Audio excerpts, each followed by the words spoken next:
Hello, Clinton City staff. This is Kelly Johnson coming to you from Clinton City School Central Office. I hope everyone has had a wonderful couple of days, and we are here today. We thought that since we weren't together, that we still wanted to have that continuation of programming with Clinton City Schools. So we're going to gather together today for a staff meeting. I think it's important that we keep you up to date with all of the happenings and let you know that Central Office is working really hard on our continuation of instruction program. But we have several updates that we'd like to share with you today. So we appreciate you tuning in on our electronic staff meeting today. So I'm going to go through all the different departments and try to give you some updates of what is happening our way in Clinton City Schools. And we're going to begin our discussion today with Dr. JJ. So Jamie, how are you this morning? Well, I'm doing well. I'm excited to report about our departments, and you also are going to get a special video at the end where we show some love to coordinated school health. Well, we are glad that you're here today, and you've been here working diligently every day to get our breakfast up and running and to make sure that all of our programs are continuing at home as best as possible. So I just wanted to go through a couple of topics today to see if maybe you could give our wonderful staff members an update of what's going on. Absolutely. So let's start first of all. You know, we've been focusing a great deal on our absenteeism plan, and so if you could just give them a little update on where we stand with chronic absenteeism. Absolutely. So if we can look to the smart board here, I'd like to show you a few things to just show you how we've changed. Prior to our school closures, our chronic absenteeism rate was about 8%, and that was right around our AMO, Miss Kelly, and I was really, really pleased with that. And then upon school closures, as you can see, things just increased a little bit, but I think we're going to be okay. Now we're at 100% chronic absenteeism, and that is for students and teachers across all three schools. So, but I do think we're going to be able to bring that down. Okay. Well, while you're standing there, if you just want to go ahead and move on to maybe our RTI and what RTI, I know that we focus a lot on interventions here, and that's important. So if you could kind of focus on how our RTI and fidelity monitoring is going with that program, that'd be great. Well, Ms. Johnson, I really feel like RTI is going well, doing some wonderful things in RTI.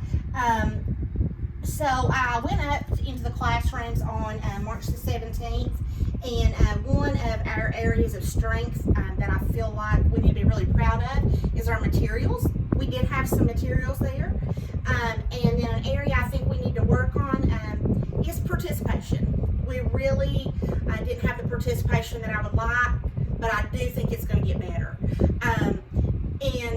Then the next day, I wanted to do a little RTI work with Central Office, and because I was missing some groups, I really needed to do some fidelity monitoring. So on 3/18, I gathered all of us together, and again, the materials were just excellent. They were laying out on the tables. I was so proud of the materials.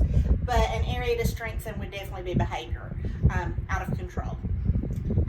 Another thing I want to mention to you, Ms. Johnson, before we go into fidelity monitoring specifically is, I want to go back to absenteeism for a moment. Many of you reach out to me through texts and emails and want to know about the correlation between programs and the data. So I did run some correlational data for you between school closure and absenteeism, and shockingly, I think you're going to see a 1.0 positive correlation between school being closed and absenteeism. So I just want to make sure you knew that, and wanted to share that with you today. You know, that's really interesting that correlation exists. We probably need to go public with that, because I think you've uncovered something that you know other districts might be able to benefit from with that. I think so, and if you wanted to know what a 1.0 correlation was, that's a very strong correlation. So I think we can make a connection between school closure and absenteeism. Wow, that is amazing. I'm so glad that your correlation has uncovered that. I did have one more thing, Ms. Johnson, that I wanted to let you know. As I have been out fidelity monitoring in the buildings, being really busy with all the groups, I went into all the grade levels. I did have an opportunity to meet with our central office group, which I like to call grade 6, and they did meet. And again, I did want to say that the materials were there. They were present, but the behavior, again, was not good. So we're going to have to work on student engagement and behavior. in central office. 100%. Gotcha. 100%. Thank you very much. Well, those are great graphics. I appreciate you sharing that data with us. One of the things that's been heavily weighing on the minds of our teachers and our parents and students is TN-ready testing, how we continue with accountability and testing during these school closures. Can you give us an update on that? Well, the update on TN-ready testing is we'll do that next year. Hopefully, just not right now. So, did want to let you know, no TN-ready testing. And WIDA? Yeah, that'd be a no on the WIDA. Alt? Yeah, alt's out the door. Already, literally in boxes. In boxes. In boxes out the door. Absolutely. So all of that is canceled. It is canceled, yes, and I am concerned we're going to have some backlash. Teachers want data. I feel like we're going to have a huge backlash.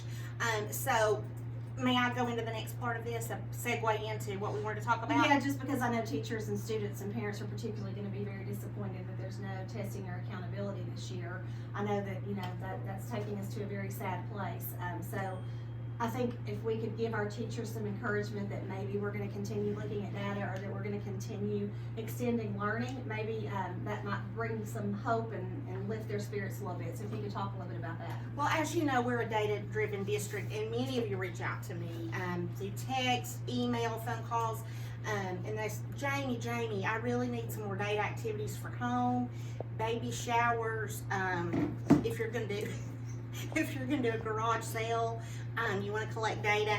I have data templates available at any time, and all of the dots you want, as well as multicolor highlighters. So I can always put that in the mail to you, and that way we don't have to meet face to face. And the really nice thing about that is if they don't have data currently available, what is it that you suggest? What I suggest is making it relevant to what you're doing in the home. What a great way to maybe graph the times you have macaroni and cheese, or maybe graph your trips to the mailbox. Families love these activities. Don't hold back on using them. And if you need ideas, you let me know. Or worst case scenario, if there's not a whole lot of data to be had, we can just make it up. This is our one chance to let the data say what we want it to say. I'm excited about that opportunity, and I will be more than glad to provide you some authentic data upon request. Well, thank you so much for Thank these you updates. so We much. appreciate all that you're doing to look at the data and to let us know how these school closures are affecting us. Thank This you, is good Director information. Johnson. Thank Thank you so much. We're going to call Lori Collins up next to give us a few updates. Hi. How are you, Ms. Collins? I'm good. You've good. been working really hard on federal monitoring this Absolutely. week. It's finished. It's finished, and I think we've gotten some raving reviews, so we'll find out next week how we did No on feedback. that. No feedback. No feedback No. yet. Next week we get some feedback. Absolutely. Well, let's kind of talk about your world for a little bit with curriculum. You have played an integral part in our continuation instruction program, helping get instruction in the hands of kids. So I think we're doing good there. But let's talk just a little bit about portfolios. I know we've got a lot of pre-K and kindergarten teachers right now that are just eager to know about the portfolios. Well, we've made some changes. With continuity of instruction, it's important that we plan and adapt and make it suitable for everybody across the state. So instead of portfolios, because that's done and they don't have to do that anymore, we've determined scrapbooking is the new portfolio. So they can sit in the comfort of their own home, they can look through those pictures digitally or on paper, and they can scrapbook throughout this pandemic. So they'll just scrapbook the students' progress in the work. Absolutely. And maybe cute borders. Or and maybe some nice little vacation videos or things that they've had from previously. I'm generating a rubric now on Okay. how that scrapbook will be evaluated. Oh, but great. but no pressure. There'll be no deadlines. Portfolium is out. Scrapbooking is in. Very good. So the teachers who are extremely upset and devastated that portfolios have gone away, Yes. there is hope. We will Yes. begin scrapbooking. And I will send out some websites that have some appropriate cutesy papers, some stickers, some things like that. Maybe even Snapfish or some kind of program that they can finalize their so work. So don't fret. Don't fret, Don't it's fret, coming. more Check your information email is daily. coming. So I know another big love of yours is professional development. So talk a little bit about that. Absolutely. Again, we can't meet together, but we have all kinds of opportunities for online professional development. We've got Facebook, we've got FaceTime, we have all kinds of web-based activities that they can do, all kinds of professional development. They can watch cooking shows, and then there's always my favorite, YouTube surgeries. There's a great heart surgery, there's orthopedic surgeries. They can learn so much through that professional development, which will just strengthen their science lessons. That's a great adaptation. Yes, I know absolutely. the teachers are happy. There's about Food that. Network, there's HGTV, and my favorite, DIY.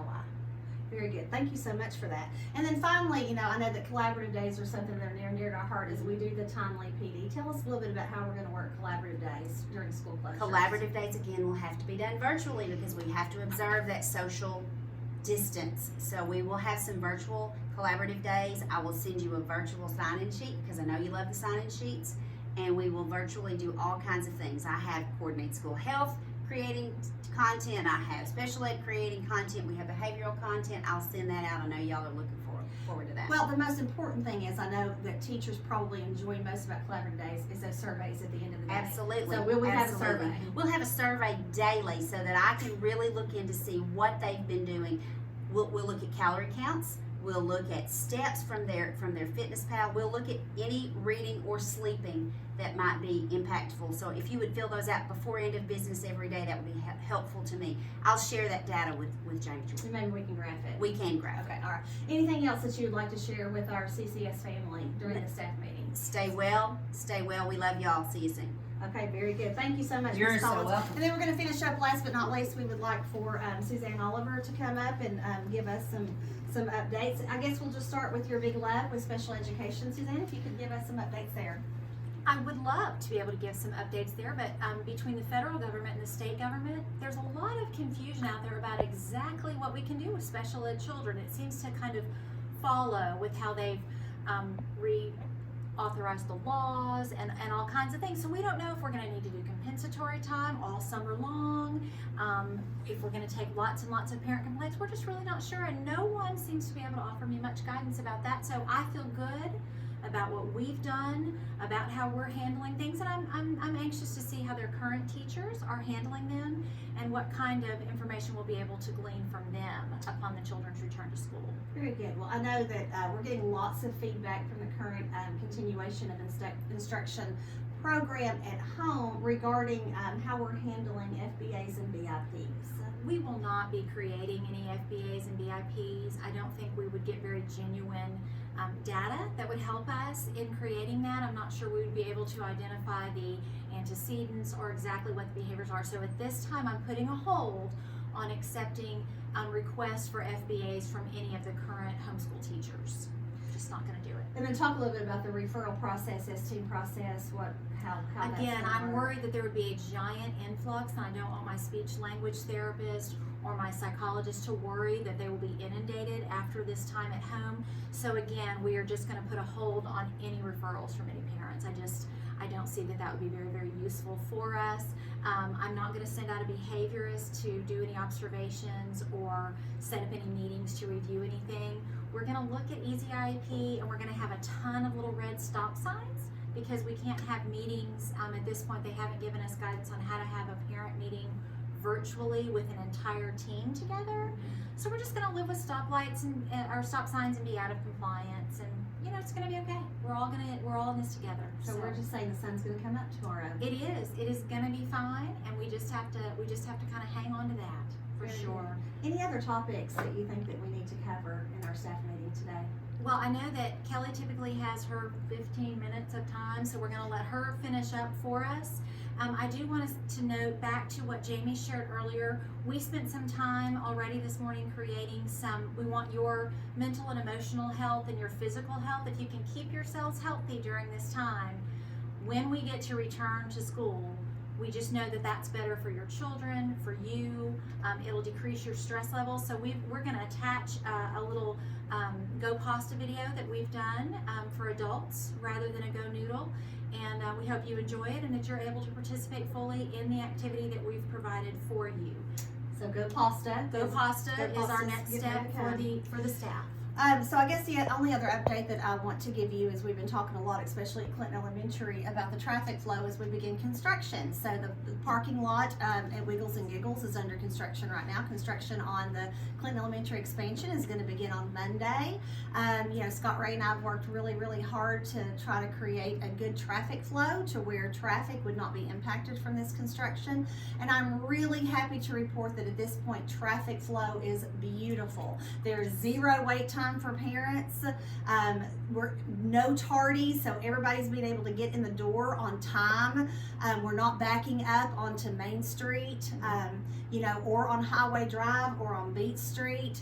So we're getting lots and lots of great feedback regarding our current traffic flow. So I wanted to report that is going really, really well. So with that said, I think that we've updated you on everything that's going on at Clinton City Schools. We are here, we are open, we are going to move to a slightly adjusted schedule to where there'll be one secretary, one supervisor, and me here every day, and one technology person. And we're going to rotate that just to meet the guidelines of social distancing, but central office will be open every day, so we are here if you need us.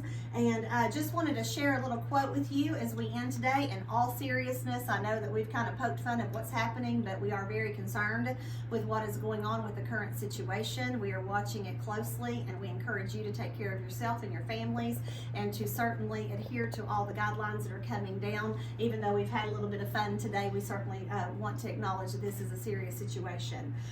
From a book that Suzanne has let me borrow, Together is Better, by one of my loves, Simon Sinek. Always plan for the fact that no plan ever goes according to plan. And I think that summarizes exactly what we are living right now. So we're trying our best to develop a plan, knowing that we're going to have to readjust that plan, that no plan goes according to plan. So guys, it's great to see you. Reach out to us, keep in touch, and we will meet back with you next week. Thanks.